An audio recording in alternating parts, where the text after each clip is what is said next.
En manchette ce soir, 2 ans après son accusation, François Munger connaît sa sentence. L'ancien journaliste de Médiaté obtient notamment une absolution conditionnelle. Des milliers de syndiqués dans la région, à nouveau en grève pour le Front commun. Ces offres qui sont sorties récemment ne sont toujours pas suffisantes et que la lutte va se poursuivre jusqu'à temps qu'on ait une convention satisfaisante. Et montant record pour la guignolée des médias en Abitibi-Témiscamingue. Je pense que les gens ont bien entendu aussi un peu notre appel à l'aide. On ne peut que dire un merci et être reconnaissant de cette belle guignole.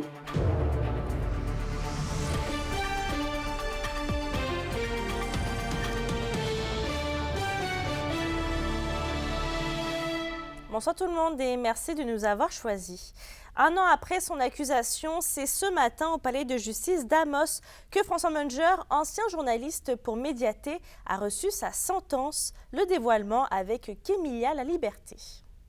Coupable d'agression sexuelle, l'accusé François Munger obtient une absolution conditionnelle avec une période de probation de 12 mois et des conditions visant à protéger la victime. Il faut rappeler qu'en novembre 2022, l'accusé a plaidé coupable d'un chef d'accusation réduit d'agression sexuelle. L'événement en question se serait produit en juillet 2020, à la fin d'une soirée d'improvisation dans un bar d'Amos. L'accusé François Munger aurait agrippé la fesse d'un ami et lui aurait ensuite fait une blague déplacée banalisant les inconduites sexuelles. À ce moment, l'accusé était intoxiqué par l'alcool et n'a aucun souvenir des événements. Dans la sentence rendue par la juge Marie-Chantal Brassard vendredi matin au palais de justice d'Amos, l'accusé est dans l'obligation d'effectuer 100 heures de service communautaire dans un délai de 11 mois. La juge a toutefois tenu à mentionner que le message du tribunal n'est pas de banaliser la violence sexuelle, mais de prendre en considération la réinsertion sociale et la réparation. Et en raison de la gravité objective moindre du crime et d'un risque faible de récidive, le tribunal a pris la décision de ne pas inscrire M. Munger au registre national des délinquants sexuels. Lors de la recommandation sur la peine du 24 novembre dernier, François Munger avait exprimé qu'il souhaitait continuer de s'impliquer auprès de la communauté d'Amos. L'avocat de la défense et la procureure au dossier n'ont pas voulu nous accorder d'entrevue. Kémilia La Liberté, RNC Nouvelles, à Amos. Dans un autre dossier, environ 3 syndiqués de la fonction publique, 3000 syndiqués de la fonction publique sont descendus dans les rues de Rouyn-Noranda plus tôt aujourd'hui pour amorcer les 7 nouvelles journées de grève du Front commun. Les détails avec Kimberly Hall.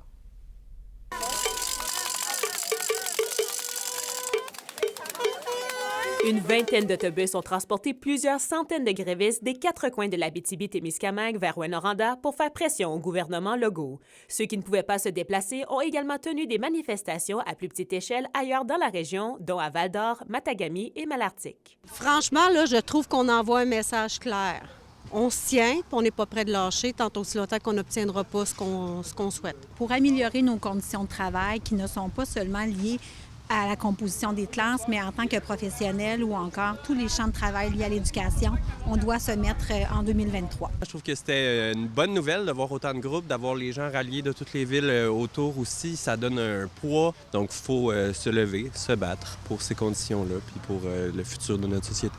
De leur côté, les porte-paroles du Front commun, Centrale syndicat du Québec et de la Confédération des syndicats nationaux de l'Abitibi-Témiscamingue expriment toujours beaucoup de frustration face aux négociations. Il est grand temps que ça change, que la population puisse obtenir des services de qualité et que nos conditions d'exercice soient bonifiées. Il faut bien le comprendre, là, on n'a pas envie d'être en grève actuellement. Il faut savoir que pour la plupart, on n'a pas du tout de salaire pendant ces journées-là de grève. Même à certaines tables sectorielles, on ne négocie pas à temps plein. Nous, nos négociateurs sont prêts à le faire 24 heures sur 24, 7 jours sur 7. Ça semble pas être le cas là, du côté patronal. On demande encore aux travailleuses et aux travailleurs de s'appauvrir. D'ailleurs, les 2 représentants ne sont pas surpris que plusieurs personnes se sont présentées pour la cause. On la sent, la colère, surtout avec la nouvelle offre patronale qui nous a été faite à 12,7 % alors que l'inflation est chiffrée à 18,1 pour la même période de temps de 5 ans. Les travailleuses et les travailleurs ne veulent pas se faire dicter leurs conditions de travail ou c'est possible de collaborer avec son employeur.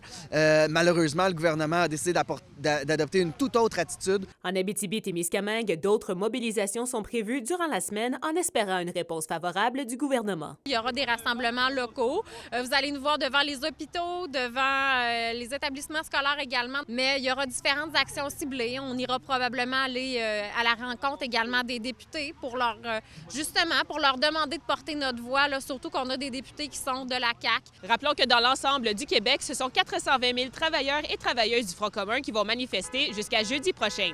Si les demandes ne sont toujours pas répondues d'ici le temps des fêtes, une grève générale illimitée est toujours dans les cartons. Kimberly Hall, Arrêt des nouvelles, Rouyn-Noranda. On va parler maintenant d'une bonne nouvelle. C'est un bilan plus que positif pour la 23e grande guignolée des médias dans la région. L'Abitibi-Témiscamingue bat de 30 000 $ son record de l'année dernière et amasse un grand total de plus de 320 000 $.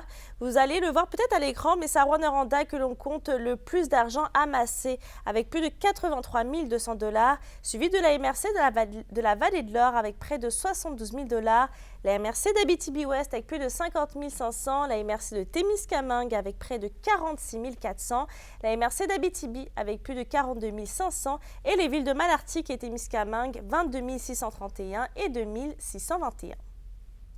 Les gens sont quand même conscients que ceux qui sont qui sont plus dans le besoin, bien, ils sont encore plus dans le besoin qu'avant.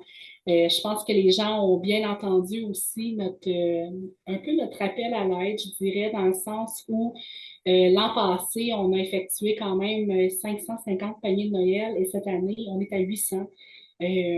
Donc, c'est vraiment important là, de continuer d'être généreux. Nous, ce qu'on disait, c'est normalement, si vous donniez 20 $, puis vous en donnez 10 cette année ou 5, bien, c'est correct, ça va compter quand même.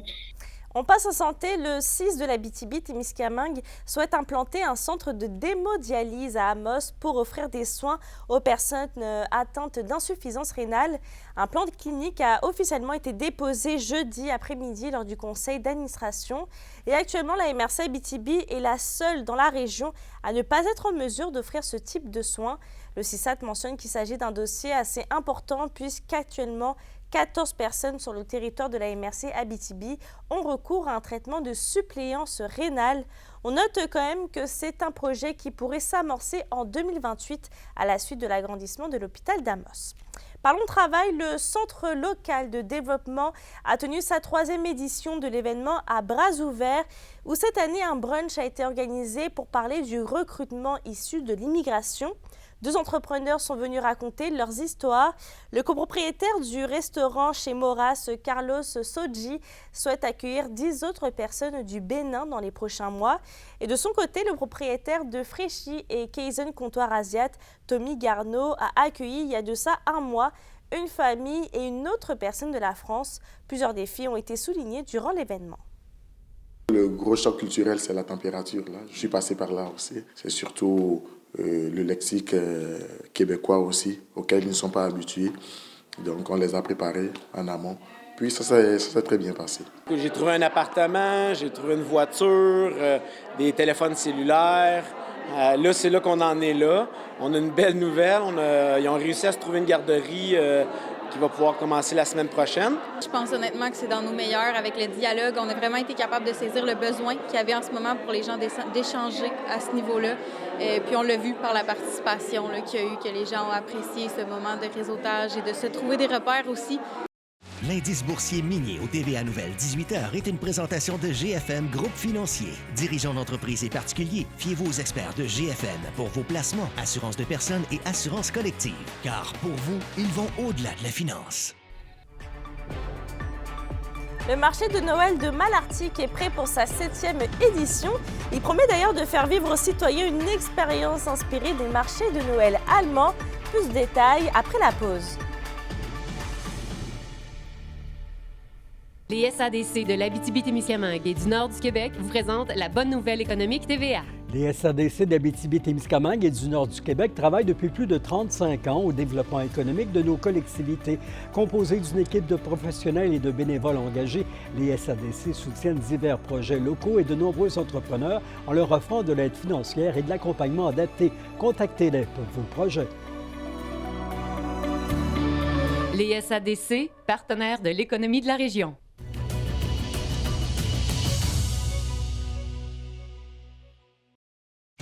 La chronique culturelle vous est présentée par Bruno et Jasmin Leclerc, denturologistes. Des cliniques à la fine pointe de la technologie pour vous servir à La Sarre et à Amos. Justine, c'est au tour de la ville de Malartic de nous offrir son marché de Noël ce soir. Pour une 7e édition, la ville de Malartic nous offre leur marché de Noël et invite la population à venir vivre une expérience inoubliable inspirée des marchés de Noël allemands. L'événement est en plein air, se déroule ce soir au marché public de Malartic, en ce moment jusqu'à 21h. Et pour l'occasion, 20 exposants sont réunis dans une ambiance des plus festives. Ils sont prêts à vous accueillir puis ils vous offrent une panoplie de produits locaux et des produits faits à la main. En plus, les visiteurs sont conviés à déguster des mitaines de Noël, des saucisses allemandes et des bières du prospecteur. Tommy Auger-Cadieux, un membre du comité du marché de Noël de Malartic, vous invite fortement à venir faire un tour ce soir. Bien, c'est un marché de Noël qui est 100% extérieur, où on mise beaucoup sur l'ambiance. Donc, on a des feux à l'extérieur, en plus de la vingtaine d'exposants. On a des producteurs, on a des artisans, on a des produits transformés. Fait que vraiment, il y en a pour de tous les goûts. Puis, à quelques semaines du temps des fêtes, bien, je pense que c'est le bon temps pour venir chercher, compléter des cadeaux ou acheter un petit présent pour des gens autour de nous. Mais c'est ça, pour la famille, on a des foyers. On a un petit train qui va déambuler à proximité du marché. Fait que on a de la bière, on a du cidre chaud, du café, chocolat chaud. Fait que vraiment, on mise beaucoup sur l'ambiance pour permettre à nos exposants de faire des bonnes ventes puis de faire connaître leurs produits puis leurs services. Et dès ce soir, Justine, le Centre Vohart de Val-d'Or présente l'exposition d'un certain point de vue de Sébastien Ouellette. L'exposition présente des gens dans des moments simples de la vie, mais des moments qui sont merveilleux. Sébastien a su capter la beauté des moments anodins de la vie des gens partout dans le monde. Originaire de Rouyn-Noranda et détenteur d'une formation en art visuel et en anthropologie, Sébastien Ouellette pratique la peinture et la sculpture depuis plus de 20 ans. Il était très fébrile et excité de présenter son exposition d'un certain point de vue ce soir à Val-d'Or. Assez fébrile quand même. C'est beaucoup de. En fait, c'est un travail de longue durée qui culmine aujourd'hui. Donc, c'est beaucoup de temps passé en atelier. Donc, c'est sûr qu'à l'idée de révéler le travail réalisé, il y a une certaine excitation, mais un petit stress aussi. Ce sont des scènes du quotidien qui sont représentées, où on voit vraiment la vie de tous les jours. Et ce ne sont pas nécessairement des scènes qui sont iconiques, si on veut, des différents endroits qui sont représentés. Comme si je prends par exemple, pour le volet qui est plutôt les États-Unis, il s'agit plus précisément de la ville de Miami Beach, mais on ne voit pas des palmiers, la plage, tout ça. On voit plus l'envers du décor, si on veut, les coulisses. Les forestiers d'Amos sont en action cette fin de semaine. Les hommes de Chonano reçoivent le Rousseau Royal de Laval-Montréal ce soir à 19h et demain à 13h. On vous dit tous les détails dans un instant.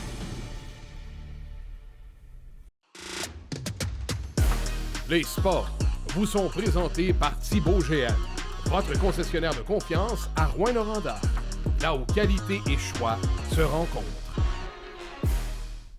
Malgré le redout annoncé cette fin de semaine, plusieurs activités hivernales ont déjà débuté.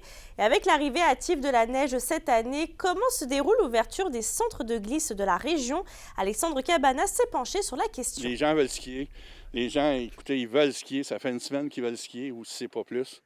La saison de glisse est attendue avec impatience au Mont-Kanasuta et le centre assure qu'il sera prêt. Plusieurs rénovations ont été effectuées au cours de la dernière année, notamment dans le système de remonte-pente. Une véritable cure de rajeunissement dans la mécanique des chaises et c'est l'expertise locale qui a mis la main à la pâte pour ces changements délicats. On avait des non-conformités à réparer sur la chaise. On a travaillé tout l'été avec des ingénieurs. On était dû à faire des rénovations, puis ce qui nous a aidé, c'est qu'on avait déjà commencé à faire des plans l'an passé, avant que la régie du bâtiment débarque ici. Fait qu'on était déjà un peu en avance. On a acheté une nouvelle dameuse. Bien, on a remplacé une vieille dameuse par une moins vieille dameuse. Puis comme je vous dis, dans la montagne, on a fait des travaux avec des excavatrices, là, fait que pour justement avoir moins émettre de neige artificielle. Un retour d'approbation des travaux de la part de la régie tardait et empêchait la montagne d'annoncer le début de ses activités en fin de semaine. Et c'est chose faite. Le centre de plein air a obtenu le feu vert cet après-midi. Oui, j'ai hâte. J'ai hâte d'avoir les réponses aujourd'hui. J'ai hâte d'annoncer la bonne nouvelle qu'on va ouvrir demain matin. Si pour sa part, le mont Vidéo était ouvert la fin de semaine dernière, la montagne a confirmé cet après-midi devoir fermer ses portes exceptionnellement pour le week-end. La station attend également une attestation de conformité suite à des entretiens préventifs du remont de pente. Et dans un autre dossier tout aussi hivernal, mis à part la patinoire des Canadiens à Val-d'Or, les surfaces glacées de la région se laissent eux aussi désirer. La neige est arrivée tôt. Le froid est arrivé assez tôt. Mais le gel n'était pas encore pris au sol. Fait que quand on fait des patinoires, ce qu'on veut, c'est qu'il y ait quand même un gel qui soit profond au sol, parce que sinon, si on commence les patinoires tout de suite, qu'est-ce qui va arriver? Au premier redout, on perd les patinoires, parce que en plus d'avoir de la chaleur qui émane d'en haut, on a de la chaleur qui émane d'en bas. On prévoit vraiment les commencer officiellement lundi prochain. D'ailleurs, une grande compétition interrégionale de ski qui accueillera près de 200 jeunes aura lieu au mois de février au Mont Kanasuta et au Mont Vidéo. Alexandre Cabana, RNC Nouvelles, à Rouyn-Noranda. Vos réponses à la question du jour TVA. Une présentation de la Clinique infirmière Nord-Ouest partout dans la région. Nous vous offrons des consultations rapides avec des infirmières et infirmières praticiennes spécialisées et un nouveau service de téléconsultation. Contactez-nous pour plus d'informations ou visitez notre site Web. Et à la question du jour, on vous demandait, allez-vous pratiquer des sports d'hiver dans la région? Vous avez répondu non à 72%.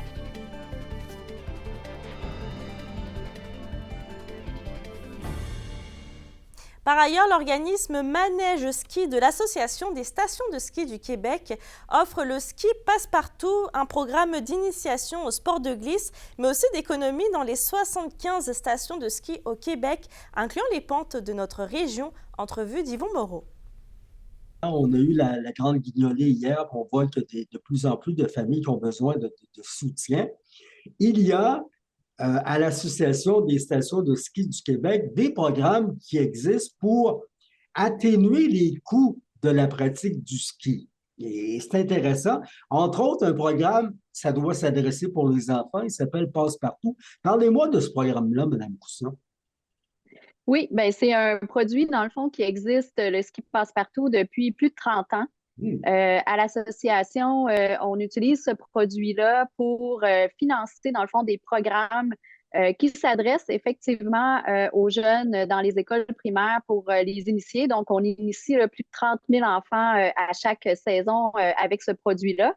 Mais le produit on peut acheter ce produit-là, dans le fond, c'est pas seulement les enfants qui peuvent utiliser ce produit-là, c'est vraiment pour tous. C'est un produit qu'on vend 49,99 sur le site de la boutique Manège. Et ce que ça offre, dans le fond, aux détenteurs, c'est 5 rabais de 30 dans chacune des stations de ski du Québec. Donc, pas seulement pour les stations de l'Abitibi, mais vos auditeurs pourraient utiliser ce produit-là dans chacune des stations de ski du Québec. Le ski demeure très populaire au Québec, là, hein? Oh oui, encore plus, évidemment, là, avec l'épisode de la pandémie, on a vu vraiment une abondance de gens qui ont décidé de choisir le ski pour profiter de l'hiver. Donc, oui, on a à peu près 1,6 million de skieurs au Québec. L'année dernière, au niveau de l'achalandage, on a eu un record, 6,6 millions de jours ski. C'était vraiment la meilleure saison depuis les 16 dernières années. Donc, vraiment, oui, il y a une recrudescence. Les gens aiment de plus en plus venir profiter de l'hiver sur les montagnes du Québec. Dans la LHMQ, les Foreurs de Val-d'Or disputent 2 matchs sur la route cette fin de semaine. Ce soir, le Vert et Or est à Sherbrooke pour y affronter le Phoenix. Demain, les Foreurs rendront visite à l'Armada de Blainville-Boisbriand. Et de leur côté, le Ski affronteront l'Armada ce soir et seront à Victoriaville demain. La Meute fait également un arrêt à Shawinigan dimanche pour y affronter les Cataractes. Et de leur côté, les Forestiers d'Amos sont à la maison pour 2 matchs contre le Rousseau Royal de Laval-Montréal. Johan Carrière met la table pour ces affrontements et a également fait le bilan de la première moitié de saison des Forestiers avec l'entraîneur-chef. C'est un autre gros défi qui se présente à Amos cette semaine. Présentement, sur une série de 7 victoires, le Rousseau Royal de Laval-Montréal trône au sommet de la division des Forestiers d'Amos dans le M18 3A. L'entraîneur-chef Sean Lanoux est conscient que ses joueurs se mesurent à une puissance du circuit, mais veut profiter de l'occasion pour travailler sur certains points. Une de nos choses à travailler, c'est générer un petit peu plus de chances de marquer de qualité. Puis je sens que de semaine en semaine, ça s'améliore. Quoique c'est encore ce qu'on a à travailler. À ce soir, on a un bon test. Je n'ai pas encore regardé si l'alignement était sorti de l'autre équipe, mais c'est quand même Luca Beckman qui est si c'est pas le meilleur gardien de but au Québec de son âge. La semaine prochaine, toutes les équipes de la Ligue M18 3A seront réunies à Châteauguay dans le cadre du Challenge CCM, événement qui souligne notamment la mi-saison dans le circuit. Jean Lanoux se dit satisfait de la progression de son groupe jusqu'ici. Il considère que son équipe aurait notamment mérité plus de victoires. Comme j'ai dit tantôt, on a quand même eu des pas si pires résultats, compte tenu des forces des équipes contre qui on a joué. Je suis quand même satisfait de où l'équipe s'en va. On progresse toujours lentement, mais sûrement. D'ailleurs, l'entraîneur des Forestiers veut continuer de bâtir sur cette progression, mais affirme que son équipe ne doit pas connaître de performance en montagne russe. L'objectif pour cette deuxième moitié de saison est donc clair. Il veut un effort constant de ses joueurs à chaque semaine. On ne veut pas avoir de fin de semaine où ça va hyper bien, puis une fin de semaine où on est complètement dans le champ, puis là, on revient la fin de semaine d'après parce que là, on a mis les choses au clair, puis là, on revient très fort, puis là, on se note toutes nos affaires. Puis, on veut éviter des allers-retours comme ça. Les Forestiers seront donc en action au Challenge CCM mercredi, jeudi et vendredi prochain. Ce seront les derniers matchs de l'équipe avant le temps des fêtes. Yoann Carrière, RNC Nouvelles, Amos. Et on termine ce bloc sport avec la 41e édition du tournoi senior de hockey et ballon-ballet de la Nation CRI qui bat son plein actuellement à Val-d'Or et ce sont 61 équipes qui participent à l'édition 2023 qui verra certains matchs se dérouler également à Barrault, Malartic et Sainte-Terre. Le tournoi débutait hier et se poursuit jusqu'à dimanche. La météo, une présentation de Nicole Auto de la Sarre. Avec la plus grande variété de camions en région, Nicole Auto de la Sarre, capitale régionale du pick-up. À la météo, Justine, la neige pourrait fondre en fin de semaine. Effectivement, des températures au-dessus du 0 s'en viennent en fin de semaine, mais pour le moment, là, je vais pas vous mentir, il fait assez froid, fait que si vous allez marcher ce soir, habillez-vous chaudement parce que la bruine verglaçante intermittente s'en viendrait pendant la nuit. Les températures sont à la hausse pour atteindre -1 au cours de la nuit, mais il y a quand même un ressenti -10 qui est présent en Abitibi. Alors comme je vous dis, habillez-vous chaudement et du côté du Témiscamingue, même chose à peu près, sauf qu'il va faire un petit peu plus chaud parce que les températures pourraient atteindre 2 au cours de la nuit et ressenti -8. Demain, on sera au-dessus du 0 partout en région. La neige devrait fondre un petit peu. On va avoir de la bruine intermittente et un maximum de 5 degrés. En aperçu pour dimanche, de la pluie intermittente ou de la neige, un maximum de 3. Et au Témiscamingue, nuageux avec 60% des probabilités d'averses, de pluie ou de neige et un maximum de 2. Soyez prudents sur les routes en fin de semaine. Là, le mélange de pluie, de neige, de bruine, ça va être assez glissant, alors faites très attention. Effectivement, merci Justine. Avant de se quitter, le magasin des Chênes basé à la Sarre a annoncé l'ouverture prochaine d'une deuxième succursale à Rouyn-Noranda au printemps prochain. La date d'ouverture sera confirmée dans les prochaines semaines. Sur ce, je vous souhaite de passer une belle soirée, une belle fin de semaine et à lundi.